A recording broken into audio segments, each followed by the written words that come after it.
jenis usahanya usaha sembako yang umum seperti rokok, beras dan sebagainya.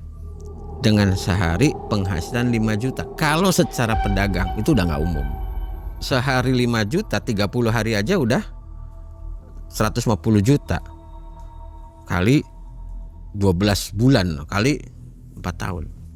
Nah akhirnya dengan uang segitu bisa beli mobil, bisa beli rumah. Yang terakhir itu beli rumah seharga 600 juta. Mereka itu salah ziarah. Yang ada itu pertama saya nemui ada satu makhluk. Itu bukan makam seorang ulama, bukan makam seorang siapa, tapi ternyata di situ adalah tempat pesugihan memang. Artinya di dunia ini, di Indonesia lah. Ya. Mereka yang melakukan perdagangan, jualan begitu di pasar, banyak yang melakukan pesugihan.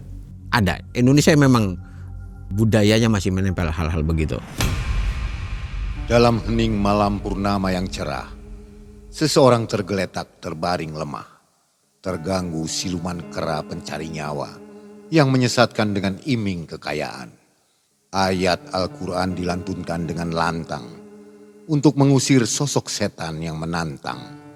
Praktik ruqyah melawan siluman pesugihan ini dialami oleh Kang Oman.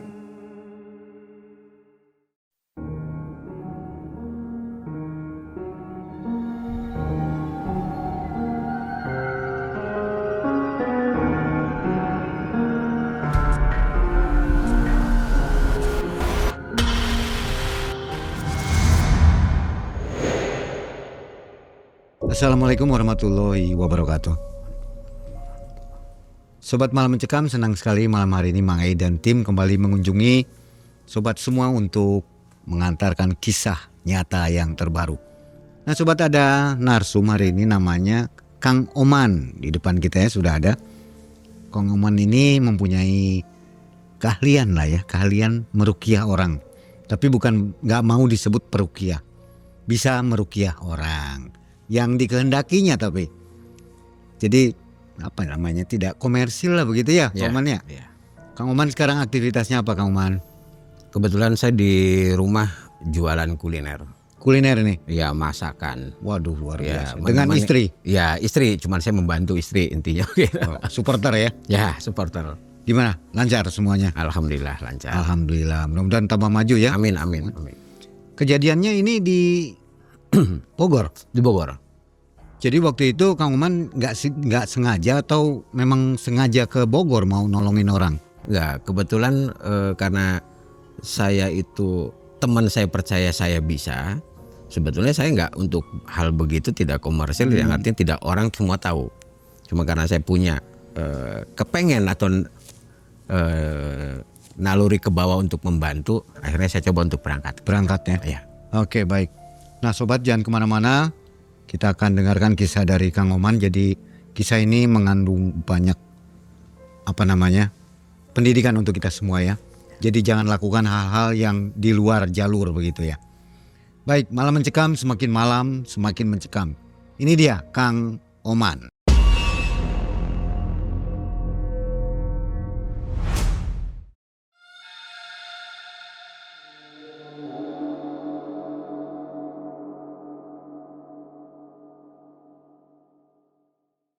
Begini Mang Ei, jadi saya punya teman, mohon maaf sebelumnya saya samarkan dulu nama-namanya karena mungkin nanti ada yang tersinggung atau ini. Jadi saya punya teman namanya Pak Asep atau Mas Asep saya panggil. Nah, Mas Asep ini sahabat saya yang memang sudah tahunan saya berteman dengan beliau. Beliau itu, Pak Asep ini punya saudara yang tinggal di kota Bogor. Saudara Pak Asep ini adalah seorang supir angkot di kota Bogor. Pak Anton namanya itu. Pak Anton ini punya istri namanya Ibu Eli, dan Ibu Eli itu ternyata sakit, yang sakit itu katanya tidak umum. Tidak umum, akhirnya Pak Anton ini selalu membawa istrinya setiap narik angkot. Naik angkot dibawa, naik angkot dibawa. Nemenin gitu ya? Nemenin. Sebetulnya bukan nemenin, tapi untuk menjaga istrinya. Jadi setelah di angkot itu ada penumpang bapak-bapak penuh angkot, pas turun ada bapak-bapak bayar tapi langsung ngedeketi muter ke tempat supir, ke Pak Anton ini. Rupanya bapak-bapak ini punya punya feeling, punya indera keenam atau punya naluri atau punya hikmah menyampaikan ke Pak Anton ini. Mungkin istri AA ini sedang sakit. Saya tadi di belakang, saya hanya ngobati setengah. Yang setengah laginya itu silahkan cari, hanya orang Cirebon yang bisa ngobati. Inisiatif dia ya. Inisiatif dari bapak itu. Tapi wallahu alam artinya apakah memang terjadinya begitu, bapak itu tapi menyampaikan begitu. Nah, disitulah akhirnya nyambunglah ke Pak Asep yang tadi. Dari Pak Asep itu minta tolong ke saya untuk datang ke Bogor. Tapi saya tidak langsung telan bulat-bulat, saya selalu menyarankan secara syariat dulu. Kenapa? Kita itu hidup yang penuh dengan syariat, sakit ke dokter. Nah, setelah syariat tidak bisa nangani, barulah masuk ke ilmu zon atau ilmu hikmah. Nah, hikmah baru nangani. Nah, ternyata saya sampaikan begitu dan Pak Asep pun menyampaikan ke Bogor itu, coba ke dokter, coba begini, coba begini, coba begini. Dan semua dijawab hasilnya 0. Artinya memang dari medis dinyatakan tidak ada apa-apa. Dari situlah akhirnya Pak Asep minta tolong ke saya untuk datang ke kota Bogor untuk menemui gitu. Ceritanya untuk menemui, bukan untuk ngobatin. Udah temui dulu. Akhirnya saya berangkat ke sana, berangkat sore sekitar jam 5-an lah. Nyampe sana jam 8:30, 9 naik kereta, turun di Gambir. Di sana ada sepupunya Pak Asep namanya Mas Alam. Mas Alam itu ngejemput pakai mobil Panther. Dari Gambir kurang lebih jam 8:30 malam kita menuju ke Bogor. Melalui jalan tol Jagorawi. Nah, tapi begitu dari Gambir saya udah ngerasa fisik saya lelah, capek karena banyak kegiatan tadinya atau siangnya. Saya minta untuk duduk di belakang, padahal saya ditawarin untuk duduk di depan. Tapi saya tetap minta di belakang karena saya bilang saya akan istirahat. Akhirnya saya di belakang sampai tiduran. Selang perjalanan berapa lama, mobil itu dadak-dadak ngerem, dadak-dadak ngepot. Nah, saya bangun karena saking kagetnya bahasanya itu kan. Begitu bangun, ternyata nggak ada apa-apa. Ya saya lihat nggak ada apa-apa. Saya nanya, ini ada apa kok dadak-dadak ngerem begini? Ternyata dua orang ini, Mas Alam dengan Pak Asep ini menyampaikan tadi ada kelelawar besar. Loh, saya bilang kalau kelelawar itu sebesar-besarnya seberapa? Dia bilang kalau ini kelelawarnya nggak umum. Jadi kaca mobil Panther itu ketutup. Jadi ketutup total, pandangan nggak kelihatan. Akhirnya ngerem dadakan. Nah di situ saya mulai ngerasa udah nggak nyaman. Dari nggak nyaman itu saya minta ke Mas Alam, Mas Alam tolong antar saya ziarah ke Mbah Priuk. Akhirnya saya datang ke ziarah ke Mbah Priuk. Dari Mbah Priuk saya kembali lagi ke jalan tol, jalan lagi masuk ke tol Jagorawi, masuklah ke kota Bogor.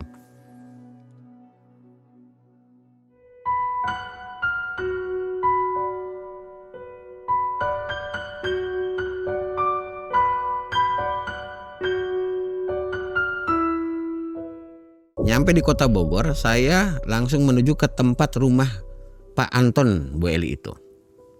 Begitu masuk ke rumahnya, saya bingung karena di rumah nggak ada perabotan sama sekali, nggak ada.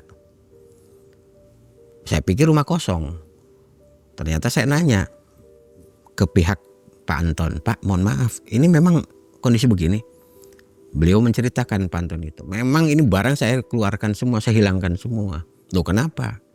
Karena saya kalau sedang tidur bersama sama istri, sama Bu Eli, itu Bu Eli itu ada coet ya, ngambil coet mau dipukulkan, ada pisau mau di. Nah ditanya kenapa, Bu Eli itu selalu bilang kalau saya ngasih atau nuruti perintah yang pukul atau nurut, itu saya akan kaya. Akhirnya Pak Anton itu hanya menceritakan, gini, Kang Oman, kalau di sini itu kan perumahan baru. Perumahan baru itu ada di ujung sebelah sana. Itu ada kampung yang di ujungnya itu ada semacam kebun. Tapi kebun itu banyak orang ziarah ke sana. Nah, rupanya istri saya dengan beberapa warga kurang lebih 6 orang 7 orang itu ngikuti orang-orang yang ziarah. Akhirnya ikut ziarah. Baru berapa kali ziarah pulang malah dapatnya begini katanya. Sedang tidur ngambil palu, ngambil segala macam perkakas untuk dipukulkan. Nah, di situ saya udah nggak ngerasa nyaman. Akhirnya saya minta, ayo antar ke sana, kemana makamnya. Sebentar Kang, itu dipukulkan dalam keadaan tidak sadar atau gimana? Tapi tidak sempat mukul karena sempat ditangkis. Sadar si Bu Elinya ini? Sadar. Dengan kondisi sadar itu mukul. Tapi perintahnya pukul, kamu kaya. Tapi untungnya Pak Anton ini sadar, ngelihat loh, langsung ditangkap. Dibuang. Besoknya atau malam berikutnya sedang tidur lagi. Alatnya apa yang ada? Begitu juga sama. Surut. Nah akhirnya yang terjadi begitu dengan begitu. Akhirnya rumah itu kosong, semua diamankan. Nah dari situ saya minta menuju ke kebun tadi ke sana. Begitu masuk ke kebun sana, makam itu bentuknya seperti tonggak kayu. Tonggak kayu cuman nyabang begitu. Kayak apa ya, bambu ya cuman begitulah. Cuman begini. Nah cuma yang bikin apa boleh dikatakan saya pun baru nemui makhluk itu, makam seperti itu di situ. Karena si tongkat itu bukan tegak begini, agak miring. Ditanya kenapa miringnya begitu, saya nanya ke warga saja. Waktu saat itu kan ada warga juga. Ini kenapa tongkatnya miring? Setiap diluruskan akan miring lagi. Yang ada itu pertama saya nemui ada satu makhluk. Makhluk itu bentuknya apa? Kera, monyet, kera. 2 kera, yang satu hitam, tinggi masih normal, hitam polos, yang satu hitam plat putih kayak mungkin kalau kita lihat seperti panda.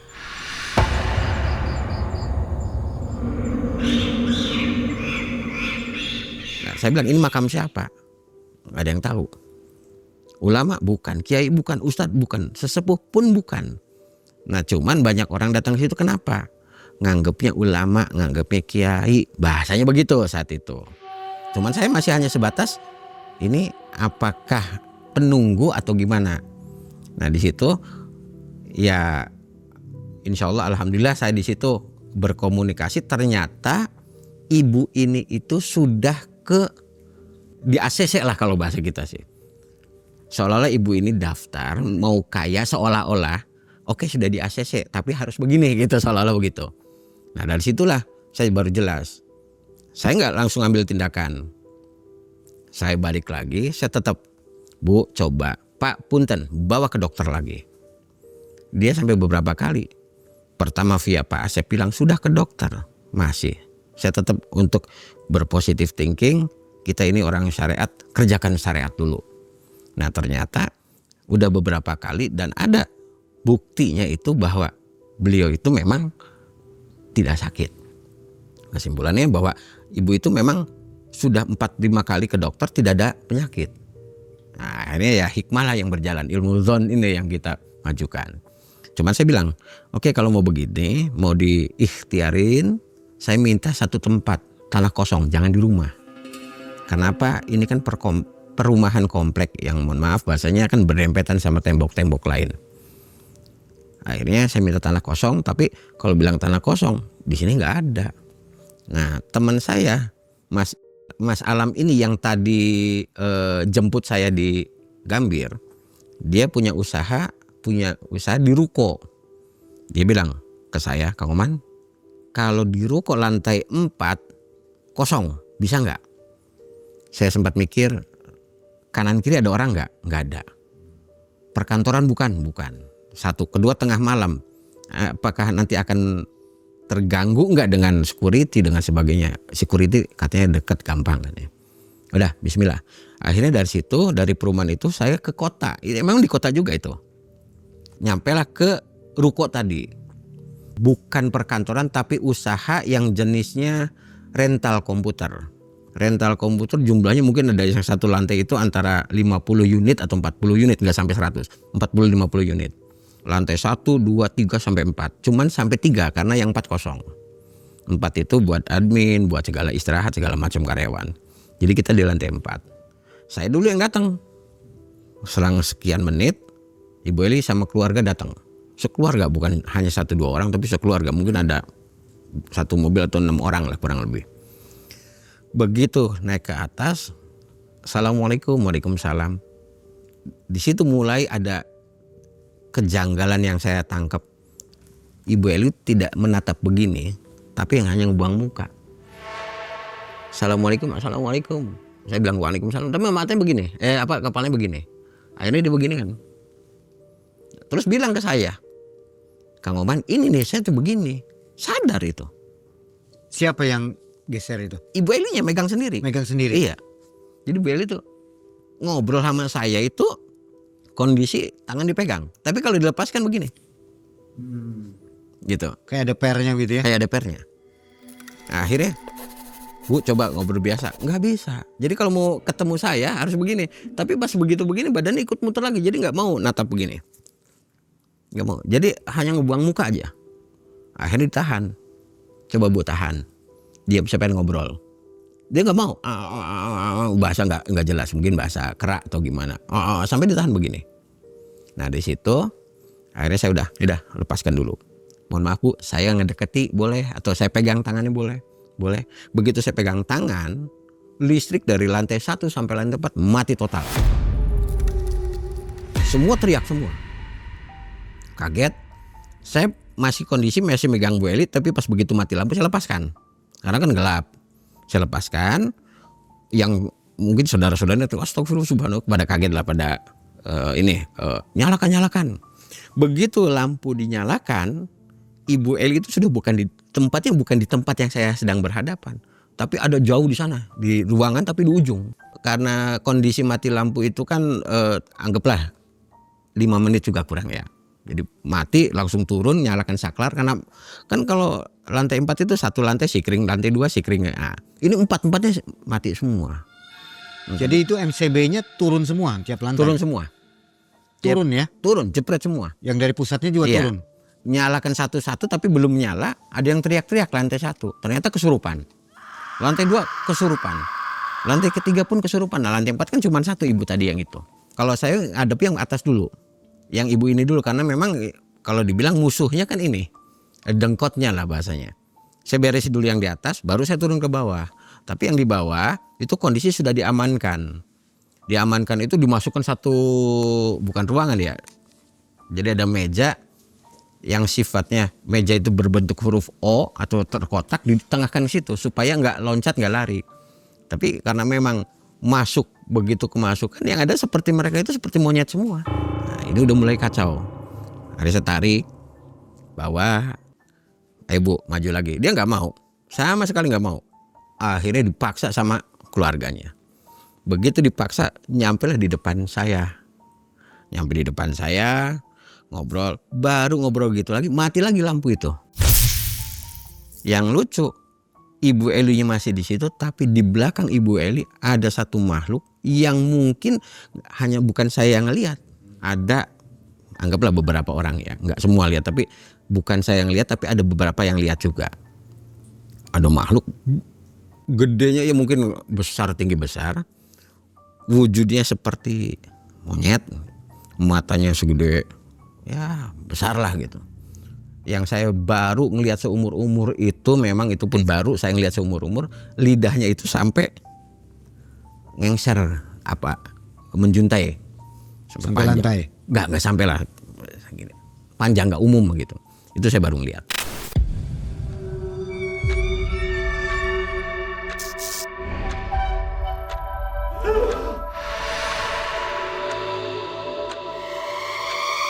Nah di situ ada interaksi, ada komunikasi yang sifatnya mungkin kalau secara untuk komunikasi bilangnya beginilah kalau bahasa komunikasinya, kamu jangan ganggu anak ini. Bahasanya anak malah, Ibu Eli ini, kamu jangan ganggu anak ini punya saya dalam komunikasi. Tapi ya saya kan tetap, kamu saya kita berbeda alam. Cuman di sinilah ada perdebatan, ada yang sifatnya harus memang melakukan kontak secara batin, fisik.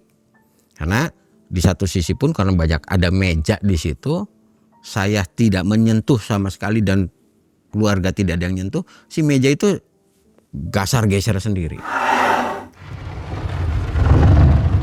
Ya yang lain sih pasti teriak takut, ada yang turun, ada yang meninggalkan lah gampangannya. Karena ini udah di luar konteks umumnya orang kena sakit atau kena yang guna-guna atau bagaimana. Nah di situ meja pada bergeser. Nah saya tetap bertahan di situ.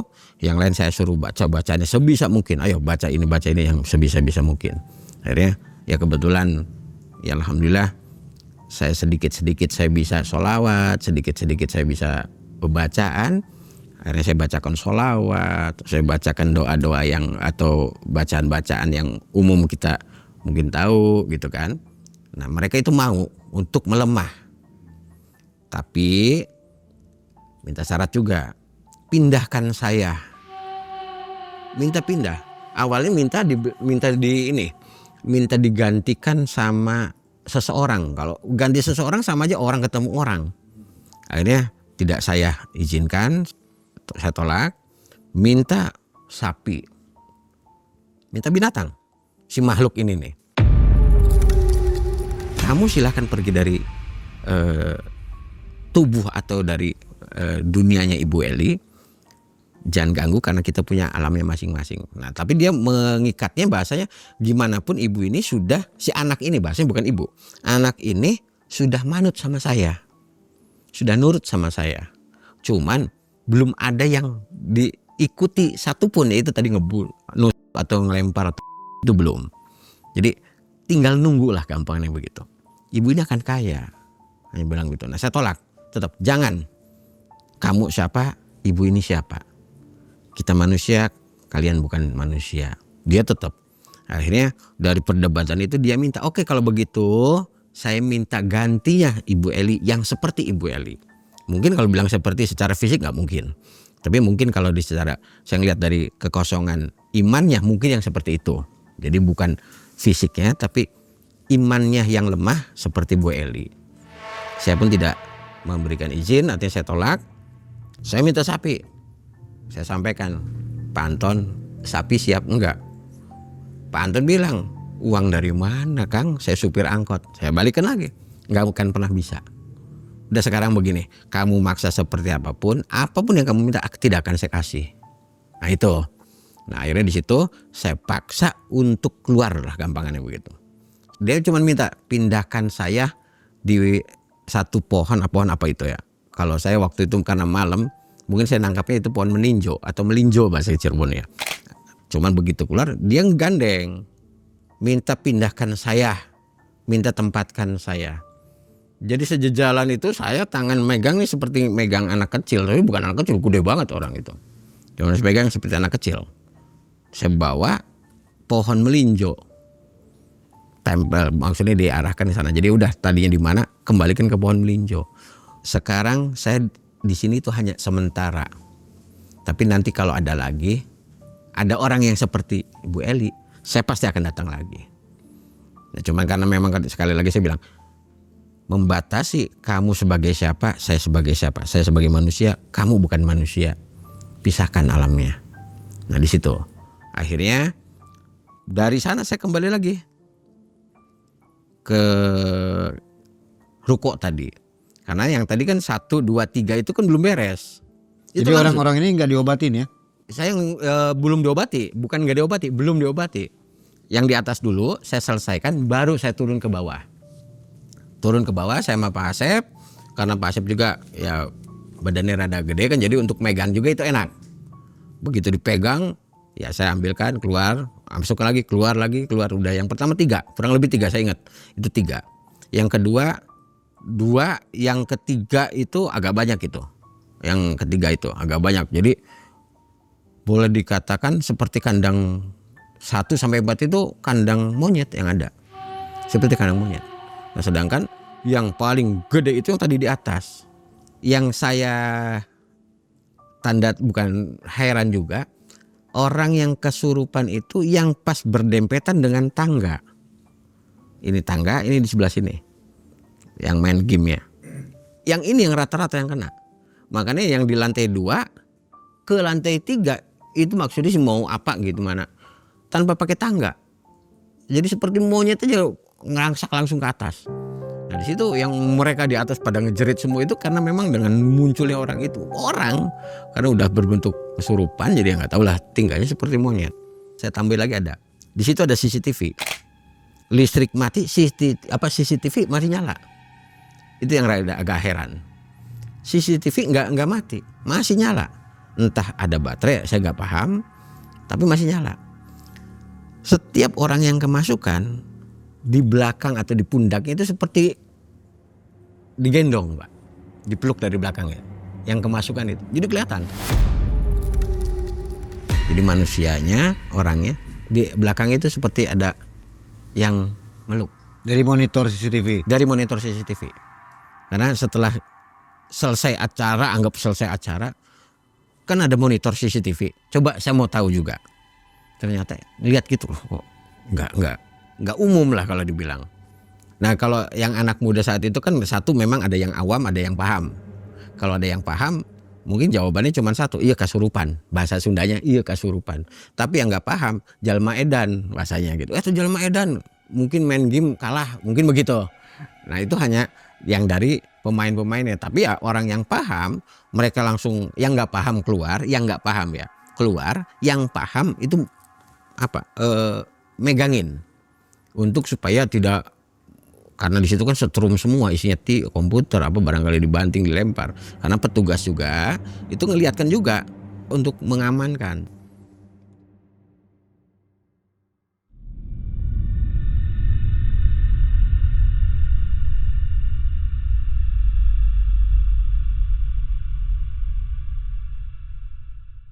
Mau pulang ke Cirebon saya tetap nggak boleh pulang dulu karena ingin tahu perkembangan besok malamnya. Akhirnya saya besok malamnya saya kembali lagi ke rumah Ibu Eli. Nah Ibu Eli itu sudah mulai tidak ada reaksi yang sifatnya begitu. Reaksinya malah berubah. Yang tadinya mengambil alat, ngambil apa, dia selalu minta air putih. Air putih, air putih, air putih, air putih. Dikasih air putih selalu diminum. Minum lagi. Jadi minum itu sudah nggak umum. Sifatnya nggak umum. Jadi mungkin kalau kita bahasa minum 1 botol yang 1 liter, dia bisa jadi sekali minum itu 5 botol 1 liter itu. 5 liter berarti kan. Habis itu sekali. Terus saya dampingi untuk ke pihak keluarganya selalu membacakan sholawat. Akhirnya sholawat dan sholawat. Alhamdulillah tidur pulas waktu itu. Ibu Elu bisa tidur pulas dan mereka pun ngerasa sudah nyaman dengan keadaan begitu. Di situ Ibu Eli akhirnya ngerasa kok ini badan sudah mulai ringan. Tapi kaki masih berat. Ternyata kaki itu masih dipegang. Badannya dilepaskan, kakinya yang dipegang. Akhirnya Bu Eli masih ngerasa berat aja. Nah, saya pun tetap melalui ada orang-orang, saya bilang ada yang bisa ini nggak bisa mijat ini karena perempuan, bilang ada, silakan panggil, nanti saya minta minyak itu ya sedikit saya doain sebisa-bisa saya. Ibu itu yang biasa ngurut itu akhirnya ngurut Ibu Eli dengan minyak itu. Alhamdulillah, berarti malam kedua berangsur-angsur, malam kedua udah dinyatakan kembali normal. Perjalanan yang dari awal itu saya udah merasakan juga, karena makhluknya juga sudah makhluk yang sifatnya aneh, yang kelelawar memang saya nggak lihat. Yang monyet itu lihat satu hitam polos, yang satu seperti panda. Tapi yang terakhir makhluk gede tinggi, matanya mungkin gede lah, segede bola mata atau segede apa, warnanya merah. Dan itu yang mungkin biangnya, bibitnya atau bosnya lah. Di situ alhamdulillah gitu. Nah di situ saya kumpul dengan keluarganya, kumpul dengan semua saudara-saudaranya. Itu selalu untuk menggambarkan atau menerangkan akibatnya itu. Akibatnya. Jadi proses dari perjalanan sakitnya ini ternyata Ibu Eli itu punya, mohon maaf saya sebutkan ini, punya hutang awalnya. punya hutang yang belum kebayar. Jadi setelah ngobrol-ngobrol sama keluarganya, Pak Asep ini deketi saya, datangin saya, bilang ke saya nih Kang Oman, sebetulnya ceritanya begini loh, Ibu Eli itu kalau kata Pak Antonnya itu punya masalah. Punya masalah apa? Ternyata banyak hutang. Hutang apa? Jadi bahwa Bu Eli itu punya kakak 2 orang. Yang 2 ini orang sukses semua. 1 sukses, kedua sukses, yang ketiga tidak sukses ya. Ini Bu Eli ini. Nah akhirnya Bu Eli ini selalu dengan ngerasa saya orang kaya loh. Pinjam ke sana, pinjam ke sini. Ternyata ditagih dari sana, ditagih dari sini. Bahkan kakaknya pun sebetulnya tahu. Cuman awal masih dibantu. Setelah dibantu beberapa kali, putus cerita karena ngerasa seolah-olah begini, saya udah ketemu jalan loh gitu, akan kaya.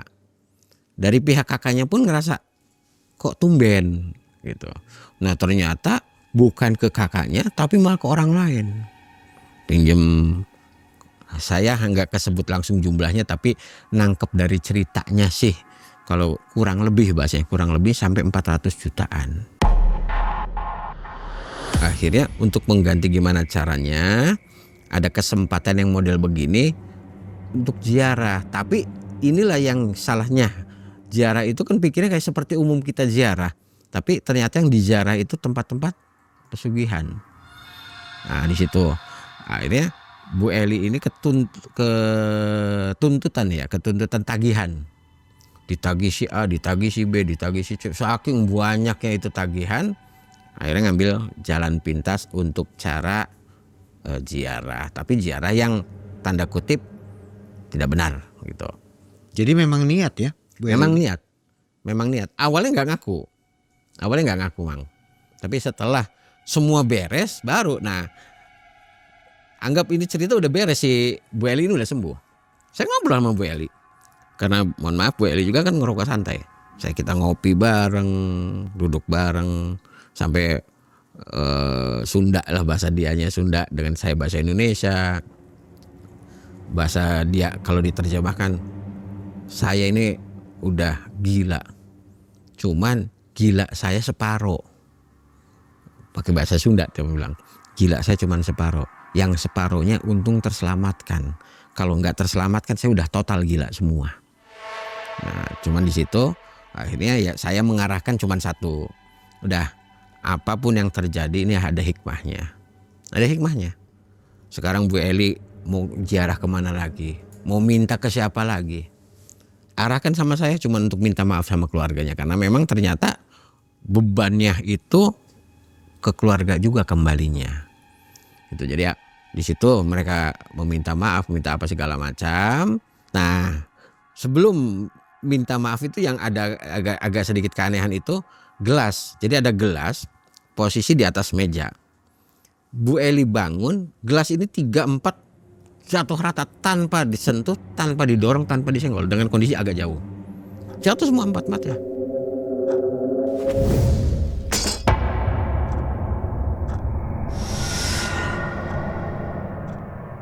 Di situ Bu Eli agak kaget.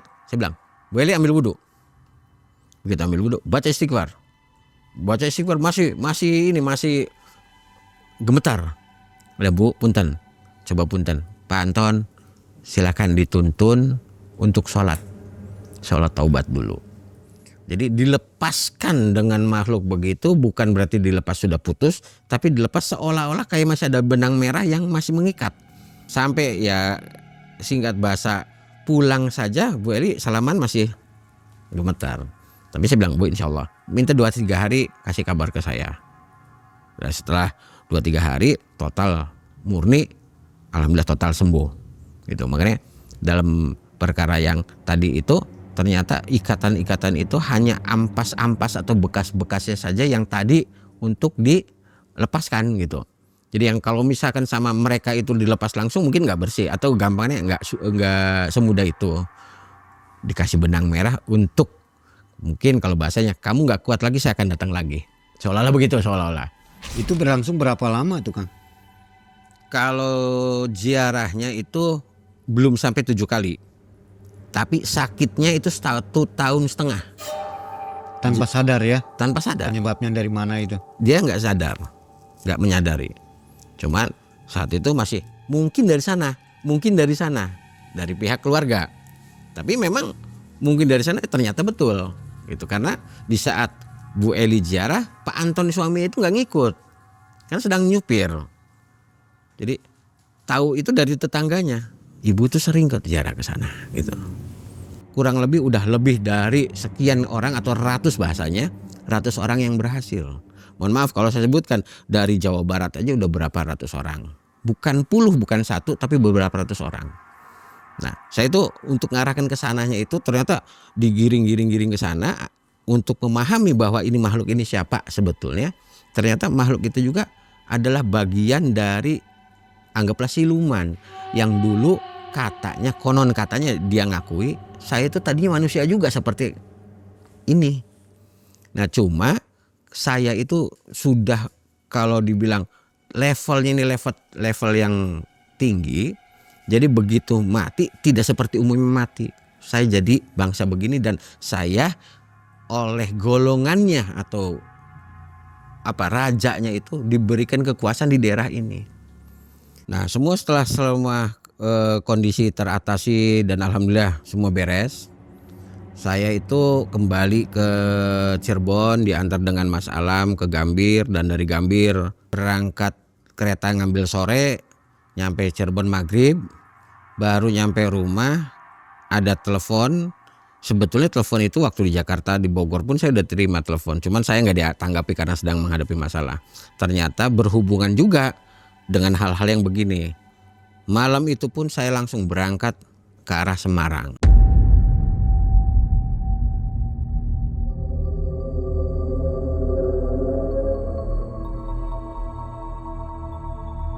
Saya dari Cirebon langsung berangkat malam itu juga naik mobil pribadi dengan teman saya Pak Asep juga sama saya berangkat karena memang kondisinya udah tanggung capek sekalian. Saya berangkatlah ke Semarang, kebetulan di sana ada namanya Hartoyo. Pak Hartoyo minta tolong ke saya. Pak Hartoyo itu punya bibi. Bibi itu kondisinya pun sama sakit. Kondisi sakit minta tolong diikhtiarin. Cuman saya kembalinya seperti tadi. Sebelum saya nemui bibinya itu, Ibu Suti namanya itu, saya selalu mengawali dengan bahasa, Pak tolong ikhtiar dulu ke dokter.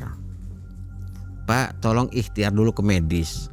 Kalau dari dokter, dari medis sudah tidak ada, insya Allah dengan hikmah. Nah dari situ akhirnya Pak Hartoyo itu menyampaikan juga sama bahwa dia itu ke dokter praktek sudah beberapa kali dan ternyata kondisinya nol, tidak ada penyakitnya. Nah Ibu Suti pun sama, karena kalau Ibu Suti mohon maaf fisiknya rada gemuk awalnya. Saya bilang, Bu, Ibu fisik berat berapa? Saya 90, sekarang berat berapa? 60, jadi hilang 30 dengan kondisi sakit. Tapi di satu sisi harta dia itu bukan malah berkurang, tapi tambah banyak. Tapi fisik yang habis. Nah disitulah mulai coba Bu, Pak, mohon maaf bisa nggak saya ke rumah mampir. Sekarang saya dijemput di dekat terminal Mangkang di daerah itu. Saya jemput masuk ke dalam sana, ke arah kedalaman. Rumahnya itu agak nanjak. Tapi pas begitu nanjak ngelewati satu pohon, ada pohon besar di sana, dan di situ hanya sebatas saya lewat. Cuman di situ saya ada rasa kok ini ada hubungan. Di situ saya baru tahu oh iya ternyata memang ada hal aneh di dalam diri Ibu Suti yang memang kondisinya tidak seperti yang tadi kalau saya hubungkan dengan yang di Bogor, berbeda. Kalau Ibu Suti ini hanya bisa tidur. Tidak bisa bergerak, hanya diem. Ini hanya begini gitu. Nah di situ saya coba saya minta air. Ada namanya Mas Agus di situ. Mas Agus itu anak angkatnya. Mas Agus tolong saya minta air. Begitu air diambil, Saya juga bingung sebetulnya. Ini saya mau ngitu ibu ini kondisinya satu perempuan, kedua tidak bisa ABCD pun nggak bisa, hanya diem tapi melek, nggak bisa apa-apa. Ambil air, akhirnya saya paksakan untuk masuk air ke dalam mulut. Pak Hartoyo itu yang mengusapkan air itu sebadan. Nah tapi begitu diusapkan itu badan mulai agak bergerak, yang tadinya diam total mulai berkedut. Saya bilang, Ibu kalau ada yang ngegandulin silakan, nggak apa-apa, tapi tolong Ibu jangan kalah sama begitu. Saya lawan, Ibu lawan. Pak Hartoyo pun saya bilang, Pak tolong Bapak tunggu. Nah karena kebetulan saya dikasih ruangan untuk bermalam, jadi saya istirahatlah di kamar sebelahnya. Nah tengah malam itu Ibu Suti ini teriak sejadi-jadinya. Akhirnya saya lari juga ke dalam situ, ke dalam kamarnya Ibu Suti. Saya bingung, ada apa Bu? Nah di situ ternyata dia nggak bergerak itu, badan itu digandulin. Jadi jenisnya makhluknya itu seperti manusia biasa, cuman jenggotan, rambutnya gondrong. Manusia biasa, cuma segini lah kurang lebih, semeter juga kurang. Diilustrasikannya agak seperti sisik, bersisik gitu. Nah itu saya pikir ini kan bangsa tuyul, ternyata bukan, nggak tahu istilahnya apa namanya, cuman bentuknya begitu. Saya bilang, Ibu diganduli begini emang kenapa? Saya tahu karena suami itu bilang bahwa ibu ini nggak normal. Ibu ini ada barang, ada punya sesuatu yang nggak cerita ke suaminya. Begitu ditanya begitu, saya nggak nangkep dengan bahasanya Ibu Suti, cuman nggak mau saya ajak komunikasi dengan makhluk itu. Dia hanya nagih karena Ibu Suti ini tidak pernah ngasih makan saya. Karena Ibu Suti entah tahu, entah enggak, entah sadar atau tidak, Ibu Suti nggak pernah memperdulikan. Disitulah dilepaskannya Bu Suti setelah malam teriak itu. Saya datangi, ternyata udah bisa ngomong tapi begitu, belum bisa ABC, belum bisa aja. Nah di situ saya coba untuk komunikasi dengan anak-anak kecil itu. Ternyata anak-anak kecil itu adalah suruhan Ibu Suti, permintaan Ibu Suti untuk bikin kaya. Nah dia akhirnya ya mintanya apa, mintakan kembalikan rumah saya. Ternyata rumahnya itu kayak pendil, bentuknya kurang lebih ya seginilah, kendi tapi sebesar telur angsa, agak besar, cuma depannya agak sedikit nutup gitu. Nah itu minta dikembalikan. Saya belum lihat waktu itu kendi itu seperti apa, belum lihat. Jadi saya minta ke Bapak, Pak tolong carikan di mana. Nanya ke ibu nggak bisa jawab, nunjuk juga belum bisa. Cuman ibu itu udah sadar bahwa saya ini udah sadar loh, seolah-olah begitu. Akhirnya di mana tunjukkan pendinya? Enggak, dia enggak. Akhirnya Bapak ini inisiatif untuk mencari. Ternyata kata si anaknya itu, Agus ini bilang, ibu itu sering ke belakang di sebelahnya kamar mandi, suka jongkok di situ. Nah akhirnya si Bapak ke sana, digeser gitu, ada pot, ada pendi itu. Akhirnya pendi itu udah diambil.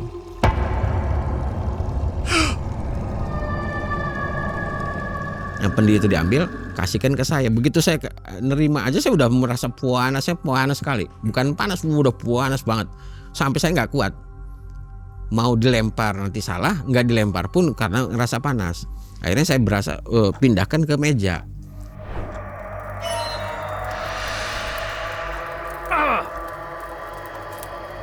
Nah dipindahkan ke meja ke situ, baru di situ si pendi itu saya pegang, mulai dingin, normal lagi.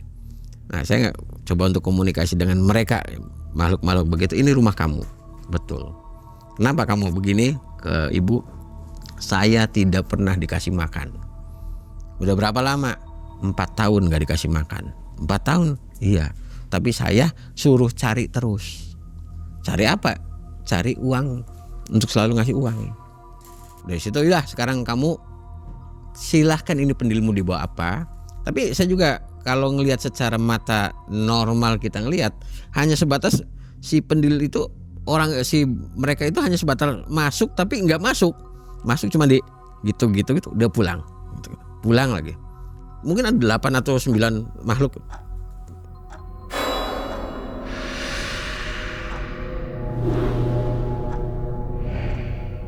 Jadi hanya usap-usap pulang, usap-usap pulang. Kok nggak dimasukin? Ini rumah saya, hanya gitu. Akhirnya si pendeta udah, Pak, buang pendil ini ke laut. Buang nanti bahaya nggak? Insya Allah nggak. Akhirnya dibuang lah.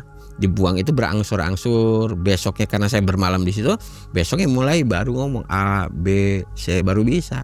Sampai nada gemetar, sampai nada lemah. Bilang, Ibu, ini bisa begini gimana? Ternyata dia bilang, saya ini cantik dulu, katanya bilang. Teman-teman saya, mohon maaf, nggak cantik. Tapi teman-teman saya yang nggak cantik kok kaya. Sedangkan saya yang cantik kok nggak kaya. Mungkin bahasa gengsi. Akhirnya gimana pun caranya tanpa sepengetahuan Bapak, saya berusaha untuk begini ke satu daerah. Saya ketemu orang, diajak ke tempat begitu. Akhirnya juru kunci ini memberikan satu pendil ini untuk disimpan, tapi bukan ditanam, disimpan di pojok dekat kamar mandi. Sebetulnya tempatnya bebas katanya, cuman karena yang ngerasa bagusnya di situ yang nyaman bersihnya. Karena di rumah itu cuma 3 orang atau 4 orang kurang lebihnya, jadi nggak ada yang berani atau nggak ada yang membersihkan ke situ. Pak, Bapak, Ibu, udah saya bilang Bapak, beli rumah terakhir seharga berapa? Saya beli seharga 600 juta. 600 juta. Oke, saya mau nanya, Bapak penghasilan dari Ibu selama ini, mohon maaf, Ibu kan warungan, berapa sehari? Oh, saya nggak tahu.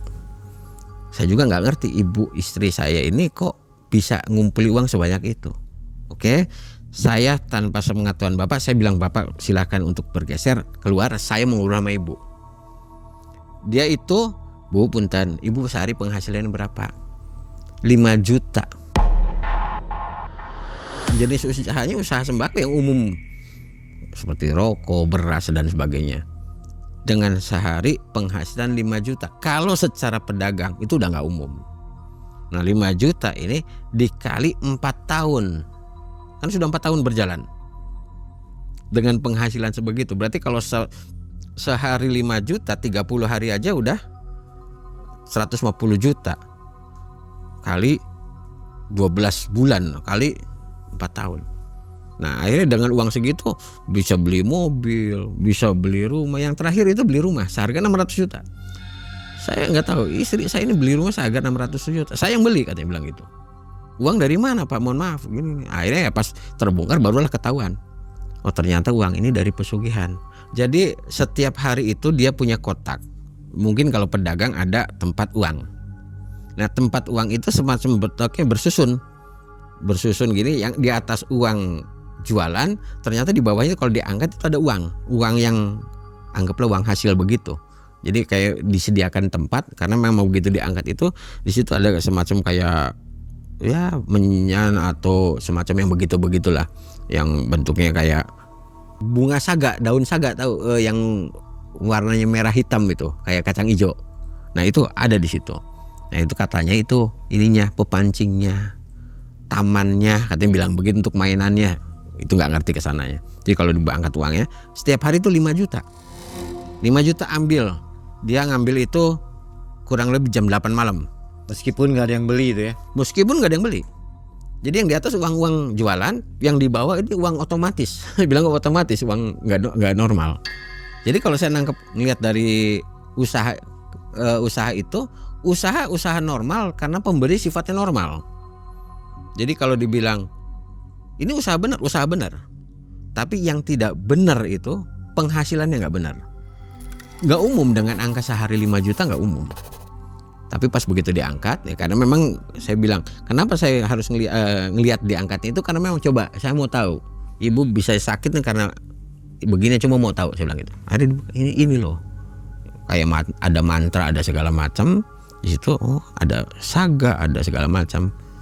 Ini Pak yang saya dapat ini karena ini begini. Ya Allah, ada aja begitu. Akhirnya saya untuk coba dikembalikan, dikemas lagi untuk dikembalikan. Ibu mau sembuh, mau. Tapi di saat Ibu mau sembuh, kontrak Ibu ini belum beres. Selama 4 tahun ini ibu masih punya kontrak lagi.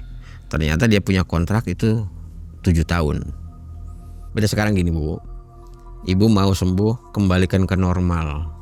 Kembalikan ke normal. Ibu dulu yang punya apa? Loh ini loh aku punya cuma ini.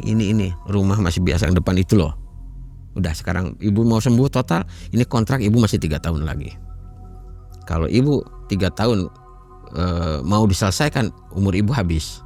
Tapi karena ibu mau selesai, insya Allah tinggal ibu masrahkan, kembalikan semua aja. Ini bukan punya ibu, punya mereka semua. Kembalikan.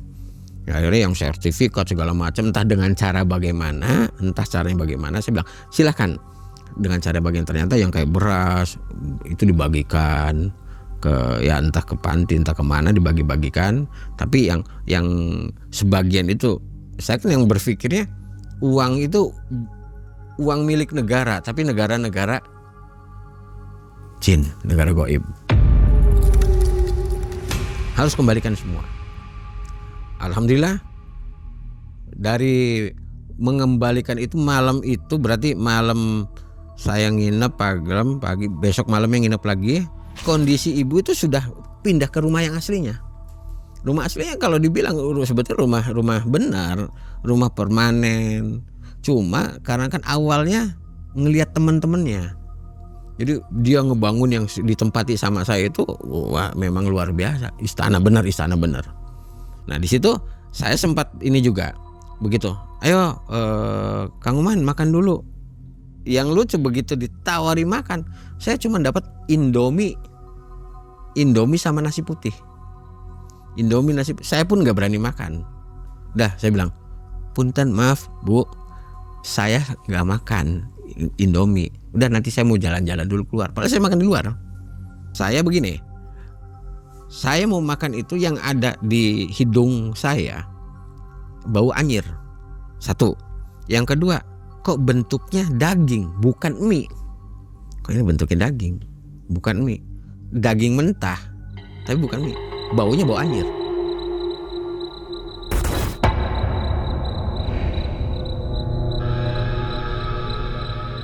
Ya teman saya Pak Asep ini ya kalau bilang lapar juga, pengen sih makan, tapi saya selalu sawel karena memang Pak Asep juga paham lah dengan begini.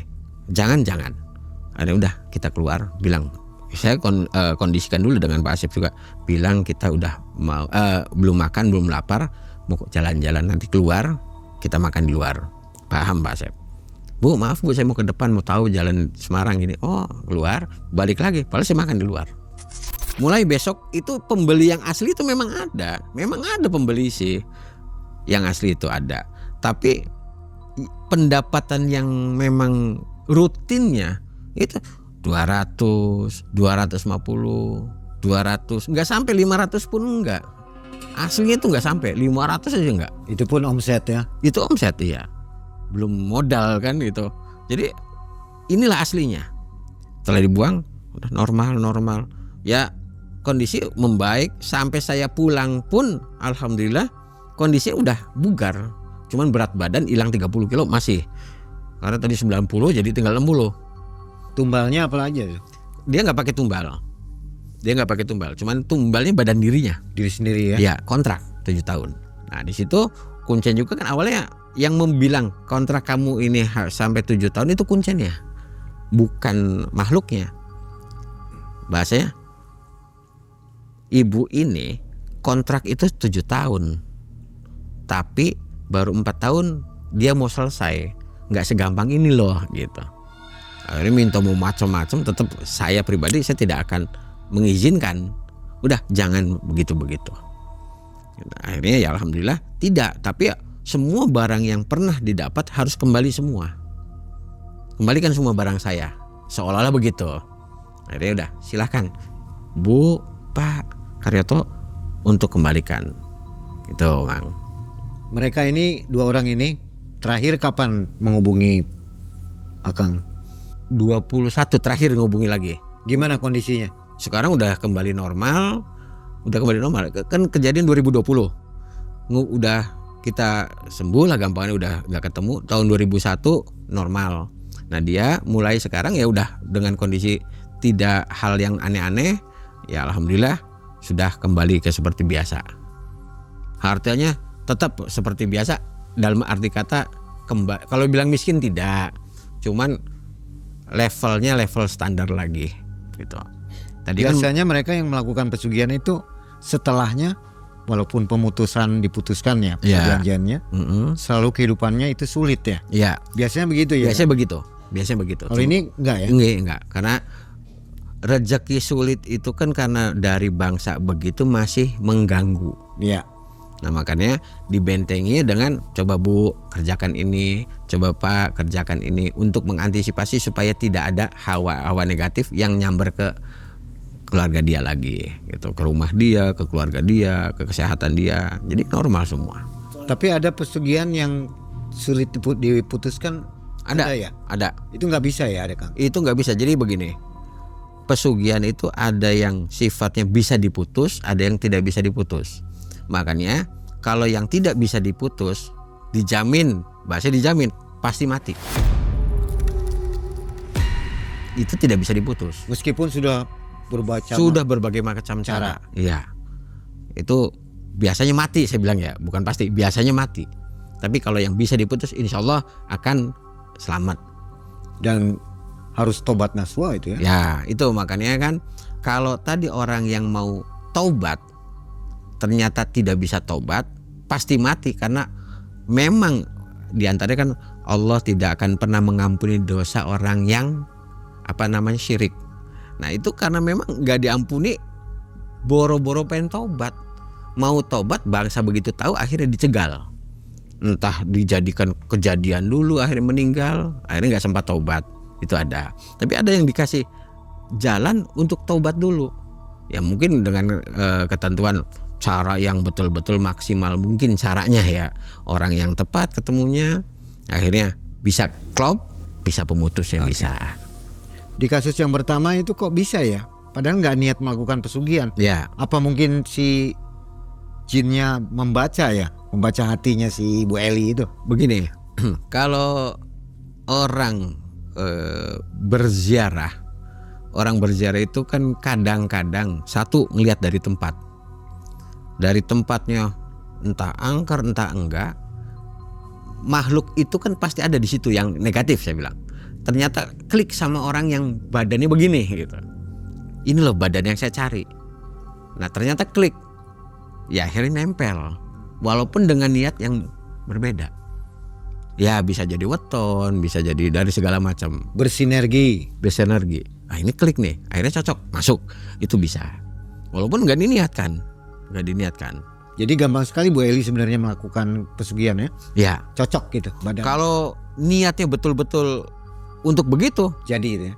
Jadi sekali. Dan bahkan mungkin sudah gampangannya ya itu cuma satu, mengorbankan suami. Oke. Nah yang terakhir ada pesan untuk penonton malam mencekam, Kang. Begini, kita berziarah itu bagus. Rasulullah pun menganjurkan kita untuk berziarah karena berziarah itu bagus.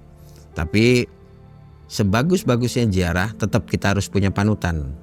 Arti panutan, kita cari pembimbing, cari guru yang mengarahkan kemana kita harus ziarah dan siapa yang diziarahi. Itu insya Allah akan berkah, akan selamat. Dan yang kedua tadi, yang kasus yang tadi itu, orang mau kaya itu boleh, tapi bukan dengan cara yang begitu, dengan cara singkat, tapi cari cara yang lebih baik. Entah dengan ikhtiar, ada dua, ikhtiar lahir dan ikhtiar batin. Ikhtiar lahir sudah kita berjualan, kita bekerja, ikhtiar batinnya kita berdoa, mohon sama Allah. Insya Allah semua akan kaya, sukses semua.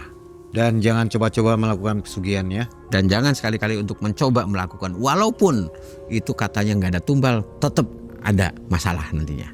Artinya di dunia ini, di Indonesia lah Ya. Mereka yang melakukan perdagangan, jualan begitu di pasar, banyak yang melakukan pesugihan.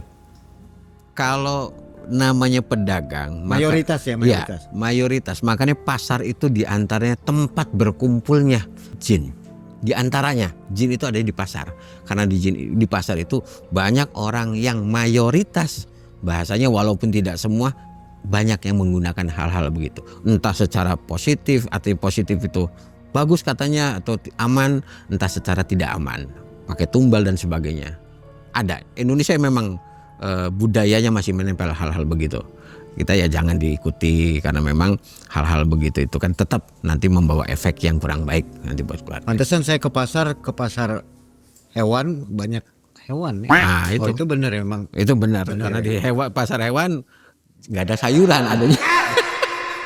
Baik, Kang Oman terima kasih ya. Kisah menarik sekali ya. Jadi membangun pemikiran, mindset yang baru, jangan coba lakukan pesugihan. Ya, Jadi Malam Mencekam juga selalu mengingatkan kepada penonton, janganlah pergi ke situ. ya, Pergi ke kanan aja, jangan ke kiri ya. betul. Sobat, terima kasih sudah mendukung kami dan jangan lupa untuk menonton kisah selanjutnya dari narasumber berikutnya. Assalamualaikum warahmatullahi wabarakatuh.